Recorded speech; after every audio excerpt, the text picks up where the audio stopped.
was Al-Bukhari?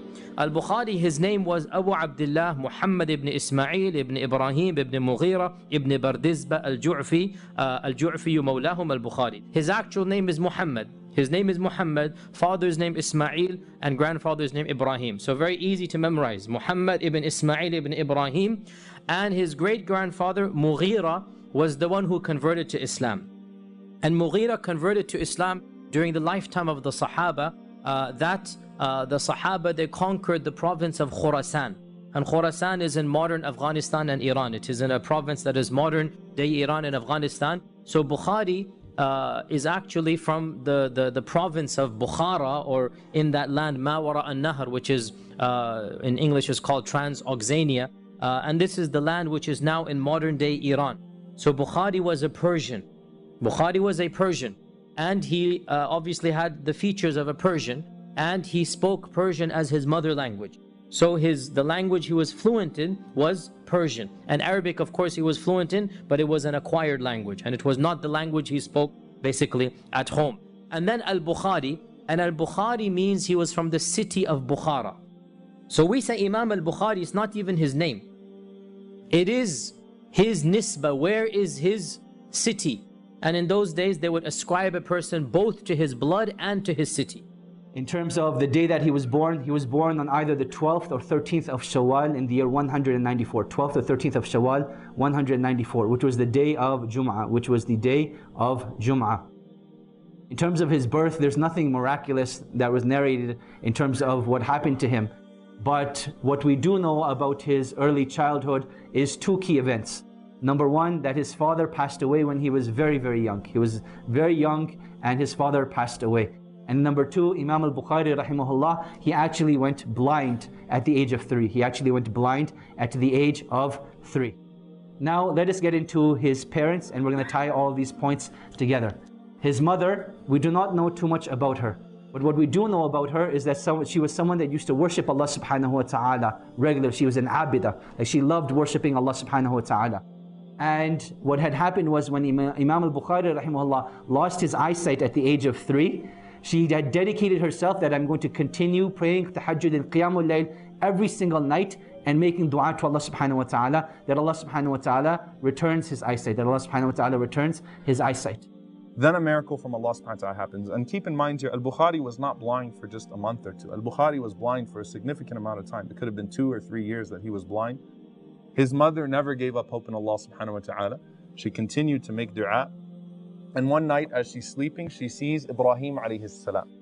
And Ibrahim alayhi salam comes to her and says to her, Ya hadihi, O so-and-so, Inna Allah yubashiruki, Allah subhanahu wa ta'ala gives you the glad tidings, Annahu qad radda basaru waladik, that Allah subhanahu wa ta'ala has restored the eyesight of your child, li kathrati du'aik. And actually says to her, Ibrahim says to her, because of your dua. Ibrahim alayhi salam says to her, Allah has restored the sight of your child because of your dua. She wakes up, she goes to Imam al-Bukhari rahimahullah ta'ala, and as she wakes him up, he opens his eyes and he's looking around, clearly seeing, confused, how is it that he can see and what's going on here, right? And Allah subhanahu wa ta'ala answered that dua. And this is significant because we owe the entire legacy of Imam al-Bukhari to his mother, to the dua of a mother. Now, there are a few stories about him when he was a child, all right, to show you how incredible of a memory he had. First, one of the scholars that he studied with was a man by the name of Al-Imam Ad-Dakhili. Al-Imam Ad-Dakhili, rahimahullah ta'ala. And Ad-Dakhili was considered like one of the most prominent hadith scholars in Bukhara. And Ad-Dakhili, he used to write in his own lawh. He used to have his own scrolls and he used to write his own ahadith. And one day, Al-Bukhari is sitting there. Al-Bukhari was only 11 years old, okay? And he says, حدثنا سفيان عن أبي الزبير عن إبراهيم. So he's going through the chain of narrators. Al-Bukhari raises his hand. He says, Ya Shaykh, inna Abu Zubair lam yarwi an Ibrahim. He said, Shaykh, Abu Zubair has never met Ibrahim. So what are you talking about? Of course he has. And he insisted. Al-Bukhari was like, no, they've never even met. And he says, are you sure what you're talking about? And he got infuriated. Dakhili is like, who's this 11-year-old kid trying to show me up in a halaqah and tell me that these two hadith narrators never met? So he was really mad. He said, Sayyidi, irja' ila al-asl. He said, you know, my master, go ahead and go back to your origin. Because al-lawh, al-dakhili, he used to copy his lawh from all of his notes. He used to put it together for his classes. So he said, go back and see the original copy and see if you find that.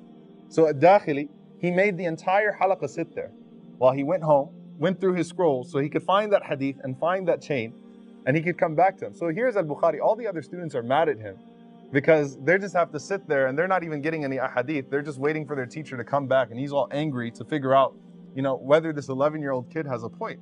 So Ad-Dakhili comes back laughing. And he says to al-Bukhari, he says, Ya waladi, you know, oh my son. He says, فَحَدَثَ عَنْ مَنْ إِذًا. So then who did he narrate from? Then what's the correct chain of narrators? Like, how did you figure that out? So he said to him, he says that Sufyan عن الزبير عن عدي عن إبراهيم. So al-Bukhari gave him the correct chain. He's 11 years old. قال صدقت ونعم الغلام أنت. He said, you know, you've told the truth, and what a bright young man you are. وَسَيَكُونُ لَكَ شَأْنٌ. And he looked at him, he said, you're going to have a special status in this ummah. Like, you've got a bright future ahead of you. So Dakhili was actually relieved at that. He was very impressed by him. Now al-Bukhari sees a dream when he's a child as well, when he's a young teenager as well, that many would actually see of him. Many ulama would see this dream, and al-Bukhari saw. Al-Bukhari saw a dream of himself walking behind the Prophet ﷺ. Every time the Prophet ﷺ puts his foot down, al-Bukhari goes and puts his foot down there. And he saw this dream of himself as a young man, and subhanAllah, other ulama, other scholars as well, they saw that dream. At the age of 16, his mother and older brother and him, they go for Hajj. And during that time, Hajj season and Mecca overall was the international university of Muslims. Because in those days, there is no 2-week visa, you have to go and come back. If you're going to go for Hajj and you're coming from Andalus, do you think you're going to sit there for 5 days? You might live there for 5 years. Because this is your one and only lifetime. It'll take you 2 years to go from Andalus to Mecca. You really think you're going to spend 2 weeks in Mecca? You're going to stay there months, years, maybe even, right? And what do you think the scholars are going to do when they're living in Mecca? They will benefit and narrate. And so Mecca was considered to be, for many centuries, the primary international Islamic university, where all the famous scholars in the world would be narrating fiqh and hadith and aqeedah and whatever else is going on. They're all having their halaqat. So Imam al-Bukhari, at the age of 16, he sees all of this. He is dazzled. This is a dream come true. And he begs his mother, you go back with my brother, let me stay here. He wasn't planning to do this when he left Bukhara, but now that he gets to Mecca, he sees what he wants to do. So his mother, with his blessings, with her blessings, allows him to remain in Mecca. And so he never returned permanently to Bukhara until the end of his life, as we just studied. And at the age of 18, he authored his first book. 18 years old, and he writes his first book. And this book, in now printed version, and I have it at home, it is in 9 thick volumes. This thick. Now what have we done at the age of 18? And Imam al-Bukhari writes a book which is one of the most advanced books or subjects possible, and that is Ilm al-Rijal, or the science of men. To this day, scholars of hadith use this as a primary reference for figuring out the names, biographies, places. For Bukhari to have written this at the age of 18 shows us that he has mastered this field, and that the other fields of hadith are now basically already within his grasp, because this is the most advanced knowledge of hadith. Of his greatest honors and privileges was he traveled to Baghdad, and in Baghdad at the time was the greatest scholar of hadith alive, and that